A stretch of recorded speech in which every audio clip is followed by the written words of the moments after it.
नमस्कार, आदाब। मैं हूं अबुल नसर इकबाल।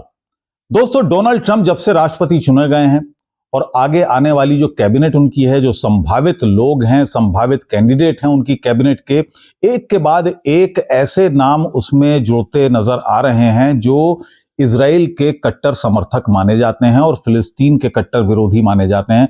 कल मैंने माइक हग्बी के बारे में आपको बताया था, आज एक और नाम आपको बताऊंगा और किस तरह से इजराइल के समर्थक हैं और फिलिस्तीन के विरोधी हैं, ये भी मैं आपको बताऊंगा। न सिर्फ राजनीतिक रूप से बल्कि धार्मिक रूप से भी उनके क्या क्या बयान पहले आए हैं, क्या क्या आरोप उन पर लगे हैं पहले भी, ये मैं आपको बताऊंगा। लेकिन पहले नजर डाल लेते हैं इस वक्त की हेडलाइंस पर। हिजबुल्लाह के ड्रोन हमलों से दहला इजरायली शहर नहरिया, बिजली कटी, पूरा शहर अलर्ट, सायरन की आवाजों से गूंजा। इजराइल की लेबनान के दक्षिणी बैरूत में कायराना एयर स्ट्राइक, रिहायशी इलाकों को बनाया निशाना। ईरान का अंतर्राष्ट्रीय समुदाय से आह्वान, ईरान के खिलाफ इजरायली अपराधों को रोकने की मांग। संयुक्त राष्ट्र के प्रवक्ता का आरोप, उत्तरी गाजा के अस्पतालों में मेडिकल हेल्प नहीं पहुंचने दे रहा इजराइल। यूरोपियन यूनियन के विदेश नीति प्रमुख जोसेफ बोरेल ने गाजा और लेबनान में इजराइल के युद्ध अपराधों से निपटने का प्रस्ताव रखा। और यूएन जनरल असेंबली में फिलिस्तीन की आजादी के सपोर्ट में जबरदस्त वोटिंग, 170 देशों ने समर्थन में किया वोट, सिर्फ 6 वोट विरोध में पड़े। द लाइव टीवी, सच सबसे आगे।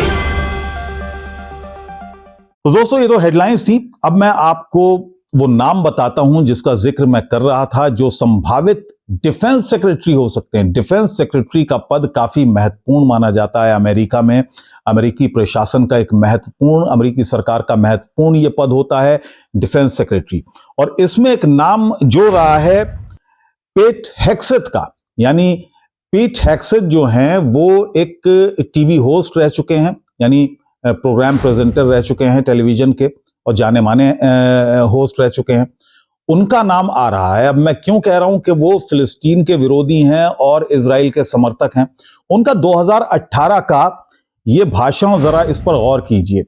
उन्होंने कहा था कि थर्ड टेंपल क्यों नहीं बन सकता। ये वो उस थर्ड टेंपल की बात कर रहे हैं जिस थर्ड टेंपल के प्रयास लगातार इजराइल की तरफ से होते हैं।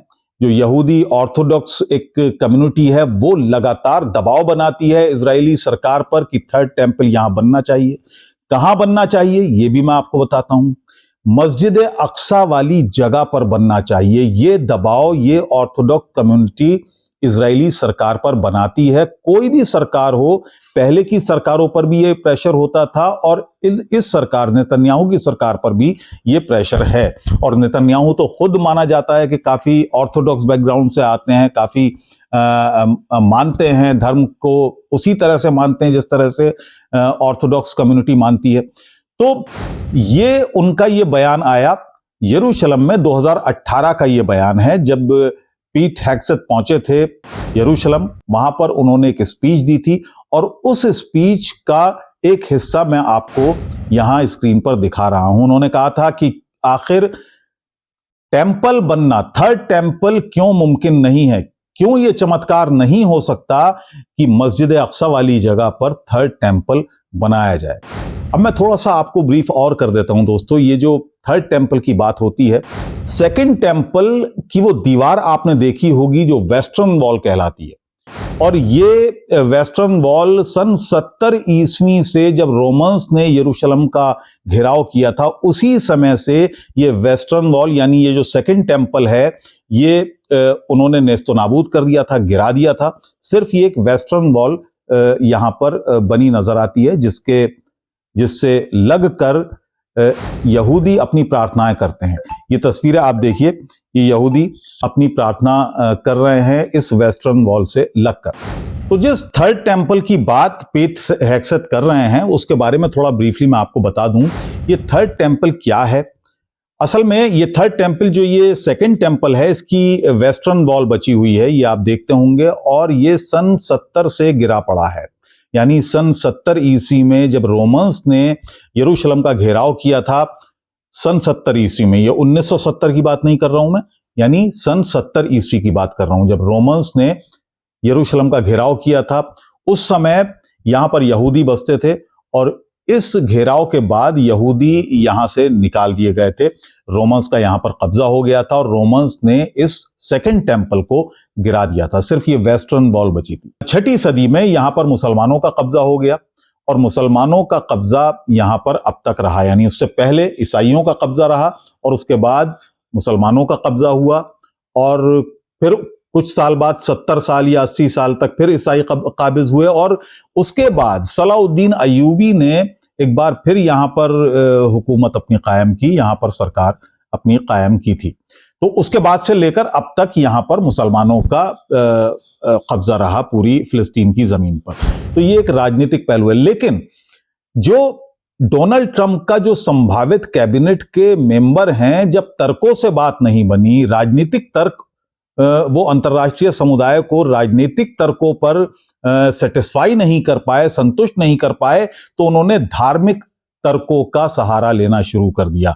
माइक हगबी जो कि ओल्ड टेस्टामेंट ले आए, अब ये नए एक डिफेंस सेक्रेटरी जो बनाए जा रहे हैं पीट हेग्सेथ, वो एक नया मामला लेकर इसमें आ सकते हैं। तो अब ये कुल मिलाकर राजनीति के साथ साथ ये एक धार्मिक पहलू भी इसमें शामिल हो रहा है और इसीलिए मैं लगातार कह रहा हूं कि जिस जंग को रुकवाने की बात डोनाल्ड ट्रंप अपने चुनावी भाषणों में करते आए हैं, दरअसल पहले से ही ये बात तय हो गई थी कि ये जंग फिलहाल रुकने वाली नहीं है, क्योंकि अब इसमें अगर धार्मिक पहलू शामिल होता है तो ये जंग कम होने की बजाय इसका दायरा और भी बड़ा हो सकता है।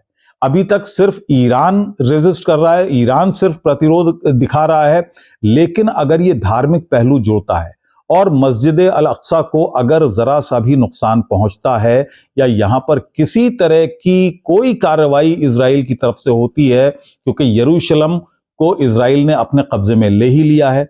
हालांकि यरूशलेम वो शहर है जिसके बारे में ये डॉक्यूमेंटेड है कि यूएन में ये लिखा हुआ है कि ये शहर किसी समुदाय का नहीं है बल्कि तीनों समुदायों का है और ये यूएन की देखरेख में रहेगा। यहाँ पर जो शासन रहेगा, जो प्रशासन रहेगा, वो यूएन का रहेगा। लेकिन उसके बावजूद यूएन में तमाम प्रस्ताव पास होते हैं, लेकिन उसके बावजूद क्योंकि अमेरिका मान्यता दे देता है, जैसे ही राजधानी बनाने की बात आई कि यरूशलेम को हम राजधानी अपनी बनाएंगे, सबसे पहले जो दूतावास खोला वो अमेरिका ने वहां पर दूतावास खोल दिया। तो ये तमाम जो प्रयास हैं वो अमेरिका की शह पर इजराइल करता आया है और ऐन मुमकिन है कि जिस तरह से वेस्ट बैंक को लेकर कब्जे की खबरें आ रही हैं और अब काफी मुखर होके तमाम अब सरकार में बैठे जो मंत्री हैं वो मुखर हो रहे हैं कि वेस्ट बैंक को अब इजरायली हिस्से में शामिल कर लेना चाहिए, क्योंकि अभी तक वेस्ट बैंक ऑफिशियली इजरायली हिस्से में नहीं है, सिर्फ थोड़ी थोड़ी कॉलोनीज हैं। लेकिन अब ये कहना है प्रशासन का, ये सरकार में बैठे लोगों का कहना है कि अब वेस्ट बैंक को इजरायली सॉवरेनिटी में ले लेना चाहिए। तो उसी तरह से ऐन मुमकिन है कि एक धार्मिक पहलू भी इसका छिड़ जाए और ये धार्मिक पहलू छिड़ेगा अगर थर्ड टेंपल की बात होगी मस्जिद अल अक्सा की जगह पर, क्योंकि ये दावा किया जाता है कि मस्जिद अक्सा उसी जगह पर मौजूद है जहां यहूदियों का थर्ड टेंपल बना हुआ था और जो सन 70 ईस्वी से यानी 2000 साल पहले जो रोमियो ने यानी रोमन्स ने गिरा दिया था, वो बनाना चाहते हैं उस जगह पर जहां पर मस्जिद अक्सा है, हरमैन शरीफ है और काफी पाक। अगर मक्का मदीना के बाद मुसलमानों के लिए किसी जगह की हुर्मत है, पवित्रता है, तो वो इसी जगह की है, मस्जिद अक्सा की। तो आप अंदाजा लगा सकते हैं कि अगर ये पहलू खुलता है, ये मोर्चा खुलता है, तो कितनी बड़ी जंग की एक तरह से आमद होगी, दावत होगी। हम दुआ करते हैं कि ऐसी नौबत ना आए और इजराइल इस तरह की कोई कार्रवाई ना करे, क्योंकि अगर ऐसी कार्रवाई इजराइल की तरफ से होती है तो एक बहुत बड़ी जंग होने की संभावना पैदा हो जाएगी, आशंका पैदा हो जाएगी। दोस्तों, इस वीडियो में फिलहाल इतना ही। कल आपसे फिर मुलाकात होगी, तब तक के लिए इजाजत दीजिए। नमस्कार। द लाइव टीवी, सच सबसे आगे।